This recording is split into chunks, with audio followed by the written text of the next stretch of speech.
Hello, I'm Trudy, one grounded angel, and this is an angel card reading for the week starting the 11th of October through to the 17th, 2021, the last full week of Mercury retrograde. And we will shuffle and see what the cards have to tell us for this week.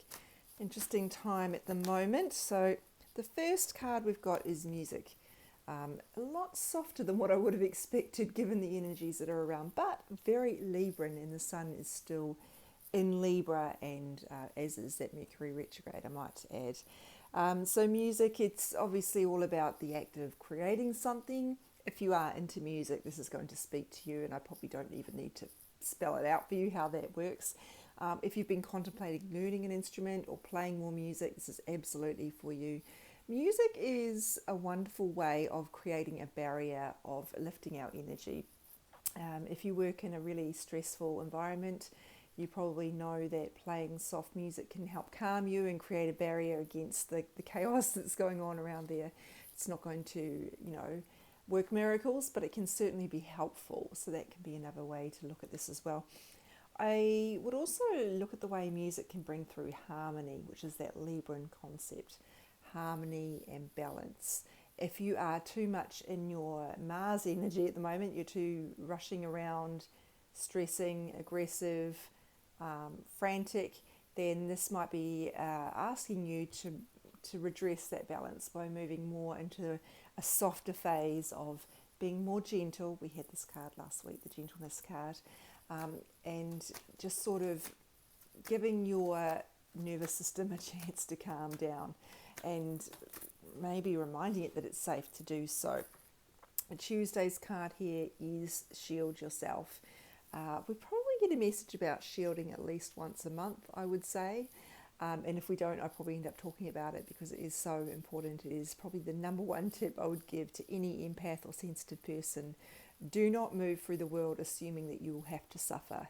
Move through the world protecting yourself, and that means shielding your energy. You do not have to be subjected to an onslaught of other people's energies for all your days. That's not how this works. Of course, we need to be careful where we spend our time. We don't obviously want to go to crazy rallies where there are a lot of angry people. You can if you want, but that might stir up your energy. And we don't want to be going to, frantic shopping malls the day before Christmas, etc. But equally, there are some times we don't have a choice about the environments we're in. We might work in a workplace that's really stressful, and there is a lot of, maybe there's, toxic energy there. So what you do there is you protect yourself by shielding. And I've talked about this 1,000 times, but for those who don't know, we call on Archangel Michael. That's who this card deck is in honor of. And we ask him to place us in a protective bubble of light for the day. Every morning, every single morning I do this. It's part of my morning regimen along with a bunch of other energy stuff I do. But if that's not your jam, all you need to do is say that very simple thing. It took me less than 5 seconds. Archangel Michael, please place me in a protective bubble of light for the day to protect my energy. Done. Now, that does not mean that you are not going to be able to still feel what other people are feeling. Sorry, I've just got something in my eye. It just means that you're not going to come home or finish the day completely drained because you have taken on so much of other people's stuff. So the aim is not to switch off our feelings, because being an empath is a superpower. The aim is to limit the extent that they define us and that they shape our experience, because other people's stuff, it's not up to you to take that on. You don't help them by doing it, and you certainly don't do yourself any favours. Wednesday's card is a little vague, I'll be honest. It's called Angel Therapy. The message says, give your cares and worries to us angels and allow us to take your burdens. So that's really simplistic. So there's different levels here. So at the very surface level, this is asking you to talk to your angels more, communicate with them. Stop trying to hold all your stuff, all your fears, all your worries inside and not doing anything about them. You need to ask for the angels to help you because they can't intercede in your life without your permission. Now, the problem here is that often the things that we need help with are going to take a lot more than just asking the angels to take care of it. We're going to have to do something about it. We need to be active participants in that process. We can't just take ask the angels to take away an addiction, for example, or to heal a relationship. We need to be involved in figuring out why we're in this position, what's going on here, what's within us, what's our baggage that's contributed to that, how do we heal that, and what action steps are we going to take, and what emotional support are we going to give ourselves to do it. So my caveat, I guess, or my addendum would be to remind you that this isn't saying give your problems to the angels and then forget about them. This is saying share your problems with the angels and then work with the angels to fix it or to heal it, I would say. A bit wary about the word fixing. It does imply something's over for good, whereas we know that on a healing journey, often a lot of our stuff comes back, and I call them boomerang issues, and that's okay. They come back because we're at a stronger position to deal with a deeper layer. Often emotional baggage is multi-layered, like an onion. We can only peel off one layer at a time.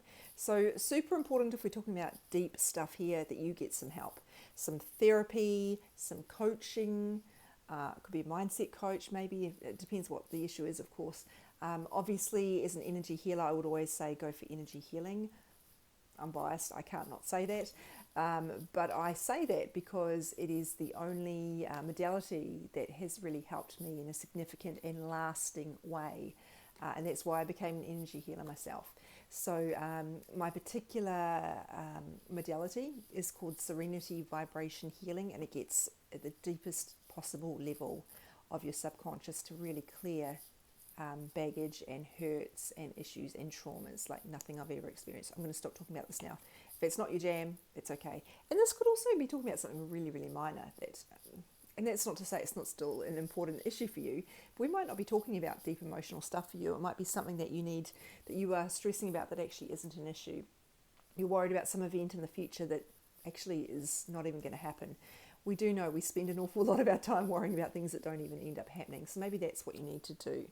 And maybe the best way you can do that is by sharing it with the divine and asking for your angels, your spirit guides, anyone who speaks to you maybe, or who you really feel a resonance with to help you with that. You can do that out loud. You can do it in your head, or you can do what I do and write it in a journal, because the act of writing really involves us in the self-reflection. That's often the act of writing something down often brings through a layer of clarity to help us really figure out what we need to know about this issue and just get a healthier perspective. That's just my personal approach. Okay, Thursday, pause, super appropriate for Mercury retrograde. Sometimes things get hit with the pause button during a retrograde. It's a good thing. It gives us a chance to see what's working and what's not. Maybe we actually need to tweak our approach here. We need to make some changes. Maybe we've gone a little bit off track and we need to course correct. And the retrograde can give us a chance to do that. And that's not to say, if you're not into astrology or retrogrades, that's okay. There may be some situation in your life that is on pause, or maybe you need to hit the pause on it. And you'll know this yourself. Your intuition will tell you. It could be that you're rushing ahead or trying to force something ahead, and it's not actually ready for you to do that. Maybe you just need to just take a little beat and think things through again, or just think about something else. Focus on something else. I am of the belief that problems are really solved by us putting all our focus on them. Often they're resolved, or we get clarity on them when we start thinking about something else. That's why a lot of great ideas happen in the shower. We're focusing on something else, or when we're driving. So that's another way to think about that pause.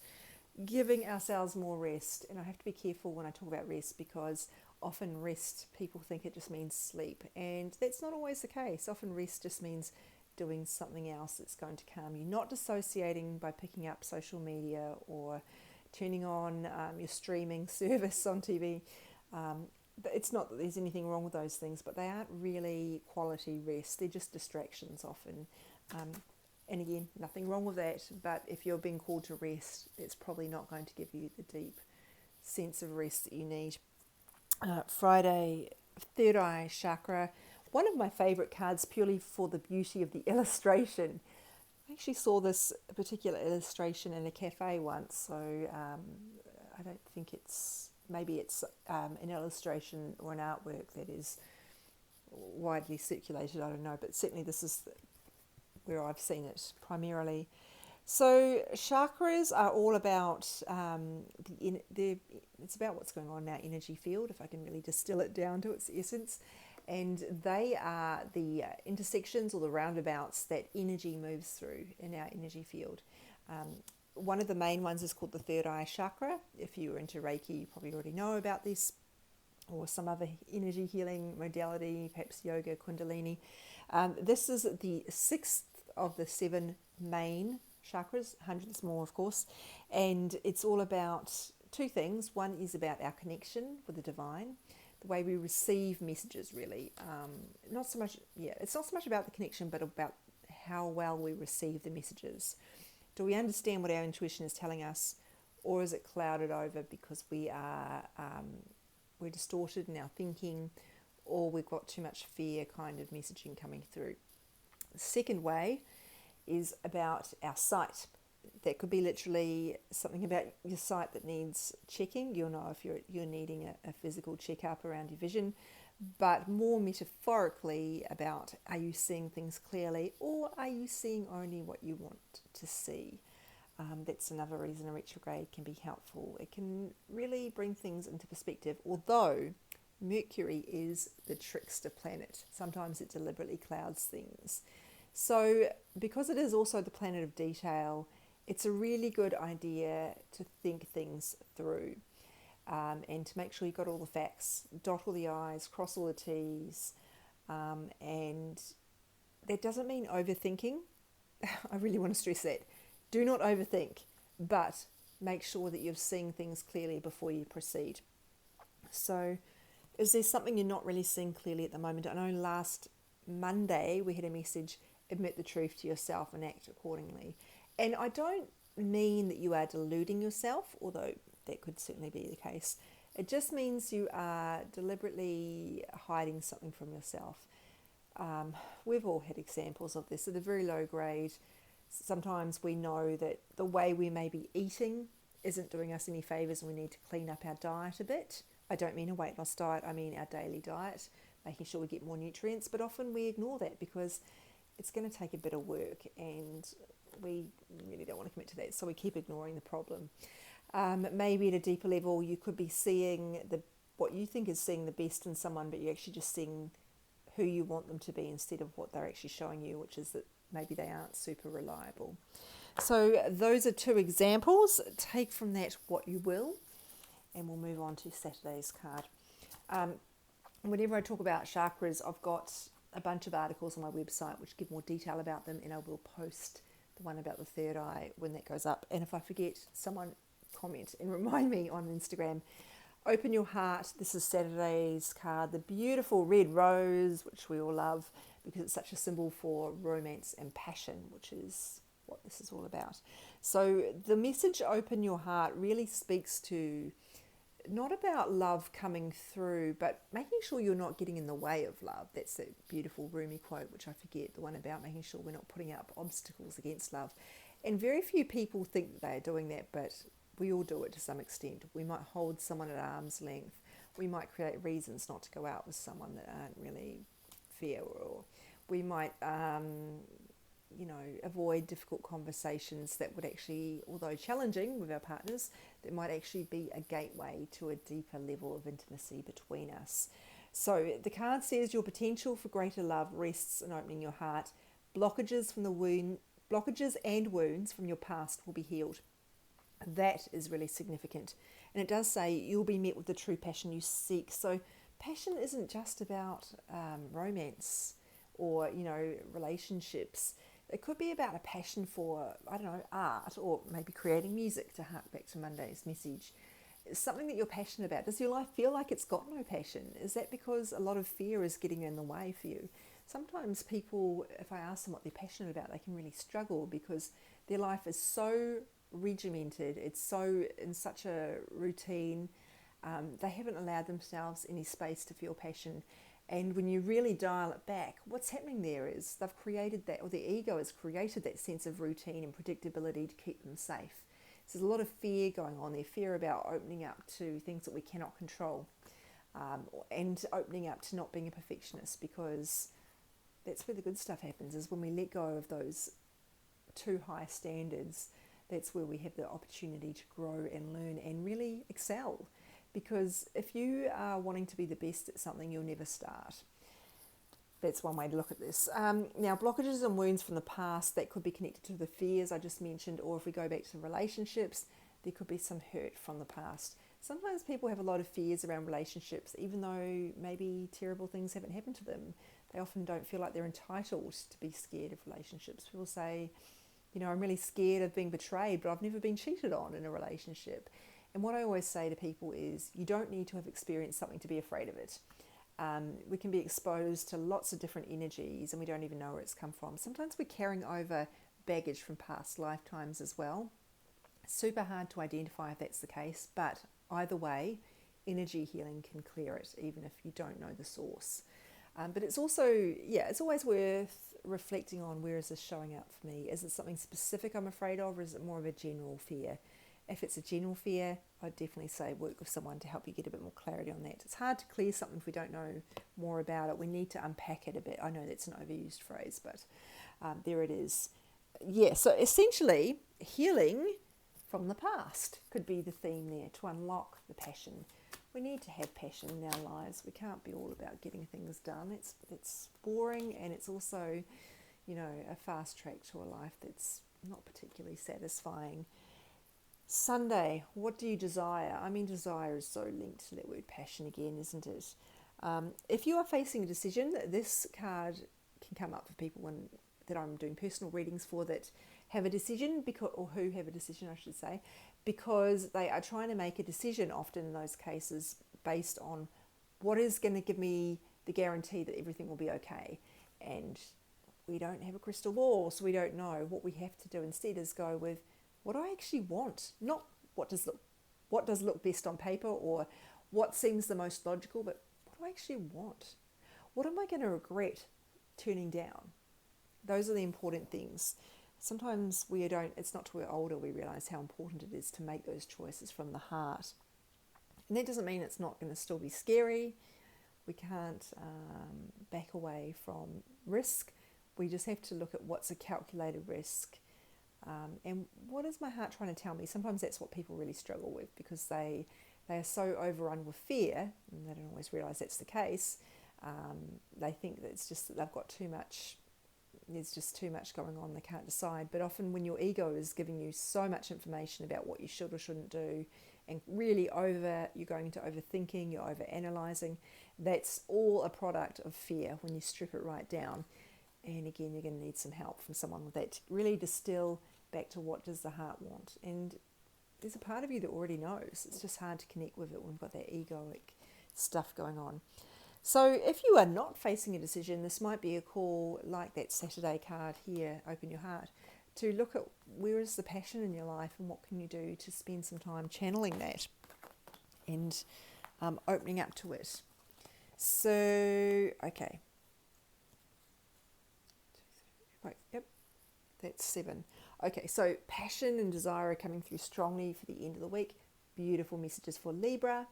And I think we've also got here, I think that angel therapy and this Open Your Heart could be connected in terms of asking us to really look at unpacking some of that deeper baggage that we've been carrying around for a long time. Really, I was going to say it's a good time to do that, but when is it not a good time to do that? In all honesty, I would say that, wouldn't I? So that's it for the week. I hope that's been instructional for you. You may find that it's only until the cards come up each day that you get a newer layer of insight as to what that's trying to tell you. But as always, trust your intuition. So these go up on my Instagram at @OneGroundedAngel, and his Instagram is down, as it was briefly last week. The world didn't end. It's okay. The card was a bit late. It's fine. And also, so at @OneGroundedAngel, I should say, is my handle. And my Facebook page is called One Grounded Angel. You can find out more information about the sort of healing work I do at onegroundedangel.com, onegroundedangel.com, that's O-N-E, spelled out as the word, and there's a booking form there you can fill out. You can also email me, onegroundedangel@gmail.com, but if you're going to ask a personal question, bear in mind I probably will not be able to do that for you. I will steer you towards making an appointment, because I don't usually don't have the time to give guidance outside of sessions, and it's also not fair on the people who have booked and paid for client sessions. So that's it for the week. Have a great week. I'll see you next week as we get closer and closer towards the end of 2021. Have a great week, everybody.